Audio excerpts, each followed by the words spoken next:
Hola, soy la profesora Paulina Pinochet, soy profesora de Educación Especial y Diferenciada, magíster en Diseño Curricular y Proyectos Educativos, y hoy día quisiera hablarles sobre un tema muy importante que es la neuroeducación. Un tema que está muy de moda, que hay muchos talleres, hay muchas charlas sobre esto, libros también disponibles para que podamos profundizar sobre el tema, pero me gustaría hacer un breve resumen y contarles un poco lo que he podido aprender, investigar eh, sobre el tema de la neuroeducación. Lo voy a hacer a través de diferentes puntos, desarrollando diferentes preguntas o inquietudes que pudieran surgirnos a nosotros como profesores. ¿Qué es la neurociencia y cómo se vincula con la educación? Bueno, la neurociencia es el conjunto de disciplinas científicas que estudian el sistema nervioso con el fin de acercarse a la comprensión de los mecanismos que regulan el control de las reacciones nerviosas y del comportamiento del cerebro. La neurociencia es de suma importancia para entender lo que sucede en el cerebro durante el proceso de enseñanza y esta permite ver la forma en que cada uno percibe su entorno y cómo aprenden de forma individualizada. Recordemos que el aprendizaje es individual, cada uno produce su propio aprendizaje.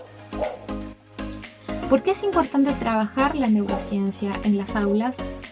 Bueno, en la actualidad se ha demostrado científicamente que ya sea en las salas de clase o en la vida, el aprendizaje se logra al experimentar y sobre todo cuando nos emocionamos. Las emociones, el aprendizaje y la memoria están estrechamente relacionadas. Desde el punto de vista de la neurociencia educativa, cabe destacar que la inteligencia es un concepto multidimensional. Por eso, un mismo ambiente de aprendizaje debe llevar a los niños, niñas, a explorar, pensar y expresar sus ideas a través de una variedad de diferentes códigos. No todos aprendemos de la misma forma. A pesar de estar en el mismo lugar, de tener los mismos estímulos, podemos aprender uno de una forma y otro de otra forma.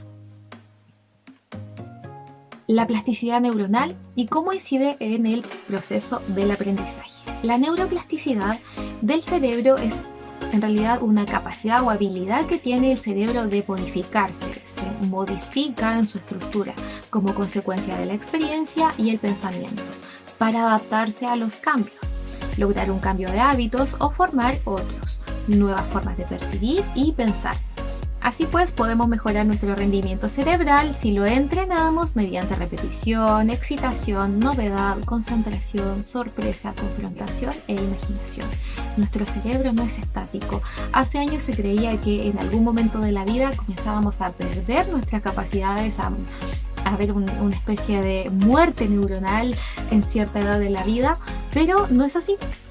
Nuestro cerebro está generando conexiones y redes neuronales constantemente cuando estamos nosotros ejercitando a este órgano tan importante que tenemos, que a través de la repetición, de la excitación, la novedad, la concentración, la meditación, el debate, la imaginación, la creatividad.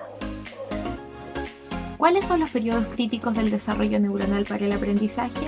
Básicamente existen dos ventanas temporales en nuestra vida, que se producen desde que nacemos hasta aproximadamente los 10 años.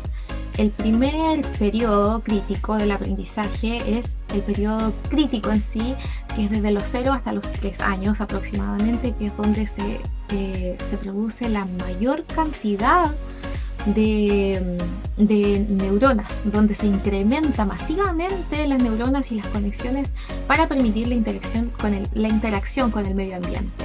Es una ventana temporal, dura solamente hasta los 3 años.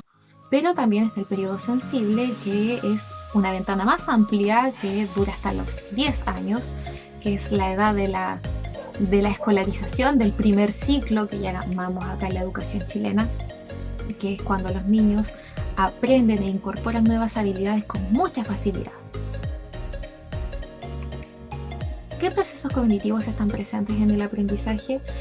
Bueno, los autores aún no se logran poner de acuerdo entre cuáles son los más importantes, pero la neurociencia considera como pilares necesarios para la educación a la atención, la memoria, la motivación y la comunicación.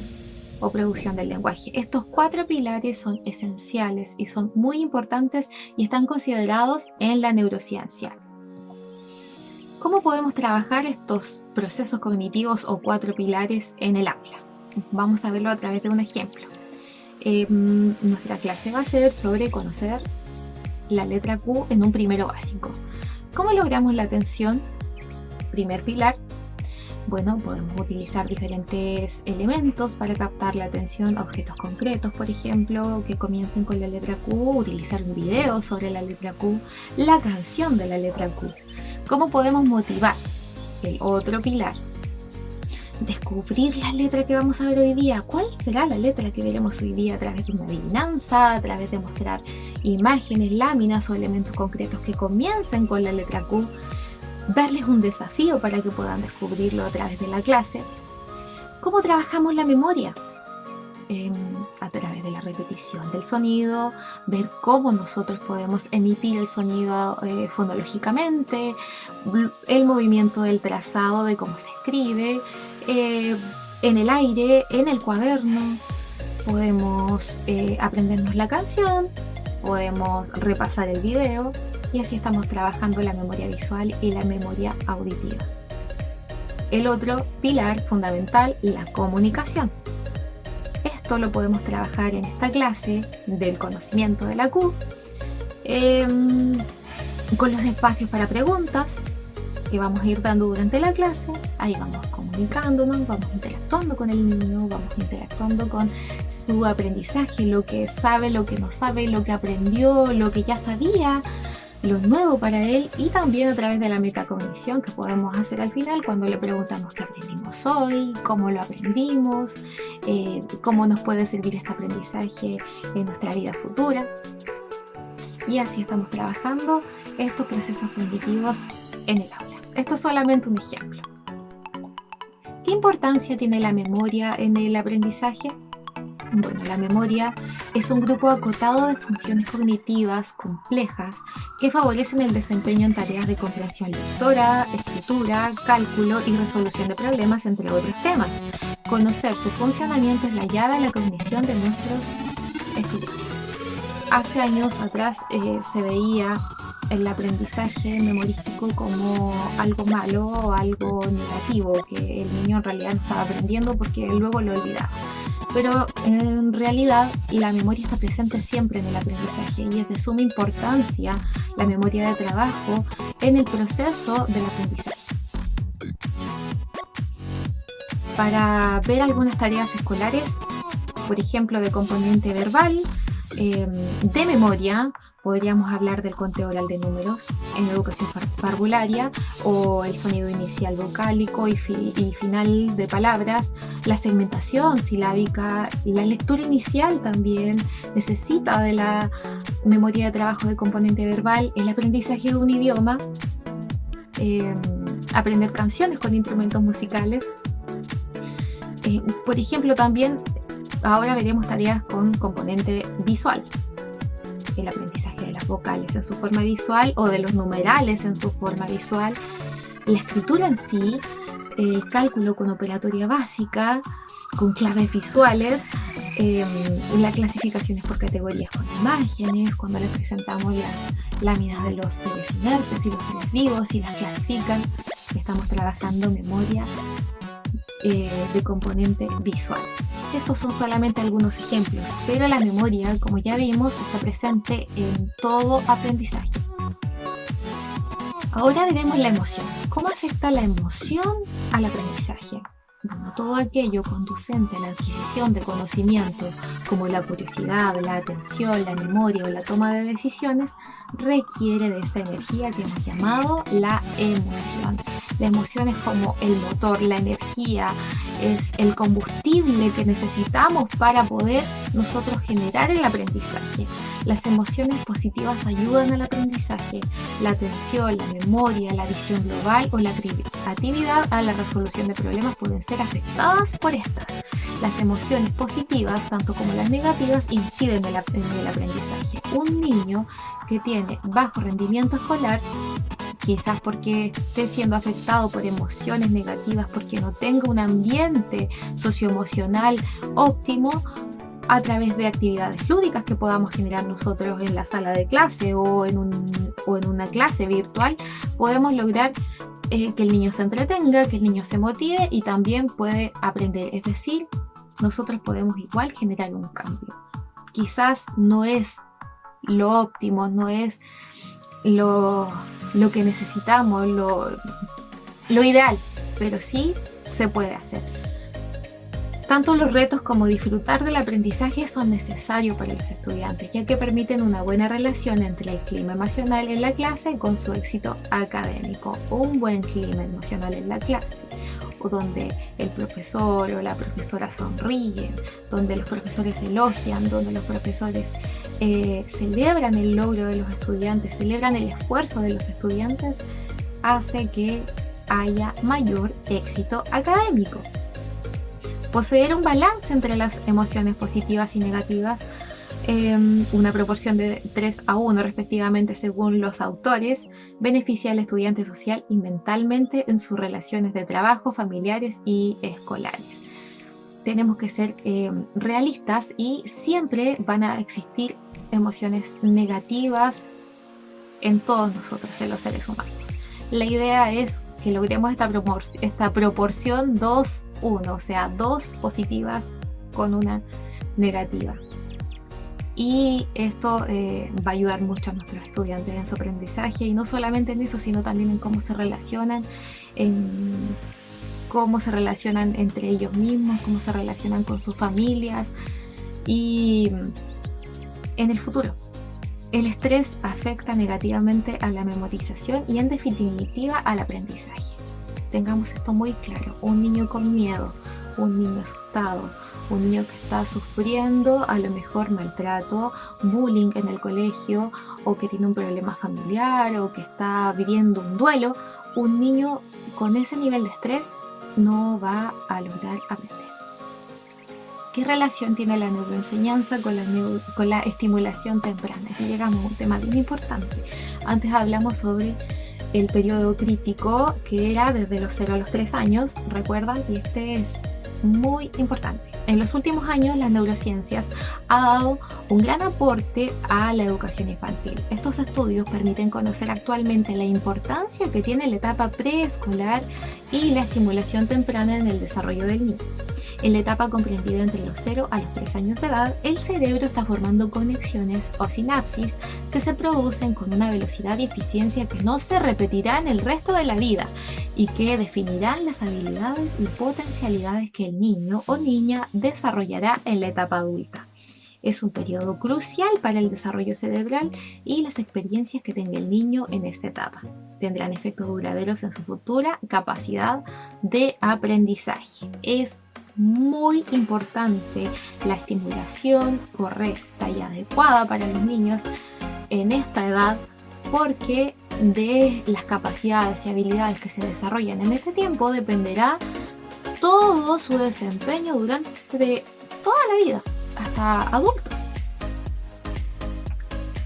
El vínculo que existe, o cómo explicamos el vínculo que existe entre el diseño universal del aprendizaje y las neurociencias. Bueno, la base del diseño universal del aprendizaje, o DUA, es la neurociencia, que nos habla que nosotros como profesores debemos de considerar 3 principios fundamentales a la hora de planificar, a la hora de ejecutar y a la hora de evaluar nuestras clases, que son los principios de compromiso, el principio de representación y el principio de acción y expresión. ¿Qué busca el de compromiso?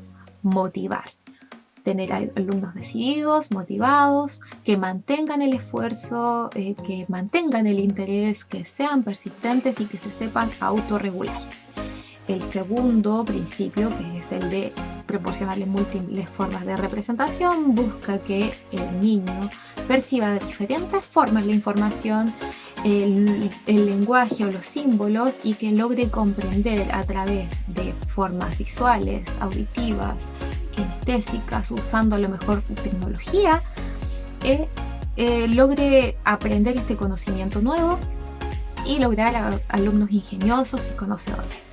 el tercer principio, que es el de acción y expresión, que es el cómo del aprendizaje, es que proporcionamos opciones para que haya una acción física o una expresión o comunicación o las funciones ejecutivas estén operando, aplicando el aprendizaje, aplicando el conocimiento que se le ha entregado. Es cuando el niño ejercita y aplica lo que ya enseñamos nosotros, que busca alumnos estratégicos y dirigidos a la meta. Este es un resumen de lo que es el diseño universal del aprendizaje, que, como les decía, tiene su base en la neurociencia. ¿Qué elementos de la neurociencia hay que tener en cuenta para la planificación? Bueno, esto es importante. Como primer elemento, quisiera mencionar que les demos momentos de reflexión a los niños de cómo aprendemos. Les contemos cómo aprendemos, les contemos cómo el cerebro se desarrolla, cómo se producen conexiones nuevas en nuestro cerebro, cómo nuestro cerebro es moldeable, modificable a través de la experiencia, a través de lo que leemos, a través de lo que nosotros podemos ver. Que los niños sepan cómo aprenden es importante. Según su nivel, irles explicando que ellos tienen un cerebro que es modificable, que es adaptable y que está absorbiendo día a día nuevo conocimiento. Incorporar la emoción. Esto es básico y es fundamental. Que el estudiante asuma con naturalidad el error, elogiar el esfuerzo y no tanto el talento, la capacidad. Nosotros como profesores a veces cometemos el error de elogiar el talento. Que bien lo hace, es que nació así, es natural, lo heredó, no sé, pero en realidad lo que tenemos que elogiar y lo que tenemos que nosotros estar ahí siempre animando es a la perseverancia, la persistencia, elogiar el esfuerzo. Te esforzaste hasta que lo lograste, persististe en la tarea hasta que la terminaste. Mira lo que lograste y esto todo ha sido fruto de tu trabajo y de tu esfuerzo. Entonces esto es muy importante. El éxito no depende solo del talento, sino también del trabajo que ponemos en él. Entonces nosotros vayamos generando estas instancias de premiar también al esfuerzo. Y nosotros como profesores primeramente tener altas expectativas con nuestros estudiantes. Si nosotros tenemos altas expectativas, ellos también las tendrán. Consideremos en nuestras planificaciones actividades que estimulen la curiosidad. Sabemos que cuando se suscita una mayor curiosidad, aumenta la activación de regiones vinculadas al llamado sistema de recompensa cerebral, en el que interviene un neurotransmisor que se llama dopamina. Cuando aprendemos con alegría o a través de lo que nos motiva, el cerebro tratará de repetir esa acción y ello permitirá consolidar mejor dicho aprendizaje. Si me gustó, si lo disfruté, lo voy a querer hacer de nuevo. Entonces voy generando aprendizaje, ¿cierto? Placentero, y a la vez también estoy reforzando ese aprendizaje y trabajándolo más. Presentarle desafíos de la vida real, suscitar el interés de un alumno vinculando la enseñanza al mundo real, suministrarle los retos adecuados al niño según su edad, según su nivel, planteándolo desde lo real, desde lo que está viviendo, desde su perspectiva, desde la región o cultura en la que se encuentra. Actividades de trabajo colaborativo. Esto es muy importante, fomentar la cooperación y la socialización. Aprendemos mejor en compañía, aprendemos mejor cuando lo hacemos juntos, cuando colaboramos en un proyecto, cuando uno hace una parte, el otro hace otra, las juntamos, o cuando debatimos, deliberamos cómo lo vamos a hacer o cómo vamos a solucionar este problema para llevar a cabo algún proyecto que se nos ha dado. Logramos mucho mejor el aprendizaje, y también estamos trabajando la interacción y las habilidades sociales que son tan importantes en el desarrollo de las personas. Considerar las pausas activas, la importancia que tienen las pausas activas durante la clase. Parar un poquito, parar cada cierto tiempo y hacerlos que se muevan, que puedan volver a tomar a lo mejor la atención, porque la atención tiene un periodo de tiempo no muy prolongado. Entonces tenemos que generar a lo mejor estas instancias de juego para que los niños descansen un poquito y después vuelvan a focalizarse y a retomar la tarea. No olvidar la importancia del juego y del arte. La música, el arte, la actividad física es muy importante para los niños. Si bien lenguaje y matemáticas son esenciales y son fundamentales en la educación, no se debe dejar de lado estas otras áreas, porque estas otras áreas no funcionan de manera independiente. Tenemos que entender que fortalecen y realizan a lo mejor el fortalecimiento del lenguaje y de las matemáticas. Es decir, todo esto se va relacionando. La música, el arte, la creatividad, el ejercicio físico ayuda a una salud corporal, mental y espiritual que el niño necesita para poder desarrollarse de manera saludable. Educar las habilidades sociales. Las habilidades sociales son tan importantes. A veces consideramos que es muy importante que el niño aprenda un conocimiento o en sí, un objetivo en sí, pero que quizás ni siquiera lo va a aplicar en su vida o lo va a aplicar muy pocas veces en su vida futura. Sin embargo, saludar, saber consolar, saber iniciar un juego, interrumpir una conversación o unirse a un grupo de conversaciones, saber cómo empatizar, saber cómo colaborar en un grupo de trabajo es más importante y lo va a utilizar durante toda la vida. Entonces, tomar la real importancia de las habilidades sociales también en nuestra planificación y incorporar estas instancias en las actividades que les presentemos a los niños y niñas. ¿Cómo podría ser una evaluación de una planificación basada en la neurociencia? Bueno, la neurociencia establece que una de las principales áreas en que los profesores pueden asumir el liderazgo de evaluación es la exploración de los y las estudiantes, de cómo estos aprenden mejor con el fin de determinar las mejores maneras de enseñarles. Esto significa que normalmente debería haber oportunidades para que los profesores observen a sus estudiantes en actividades de aprendizaje individuales y grupales, así como para analizarlas. Es decir, la evaluación acá no queda de lado. Si nuestra planificación está basada en la neurociencia, nuestra evaluación también. ¿Por qué?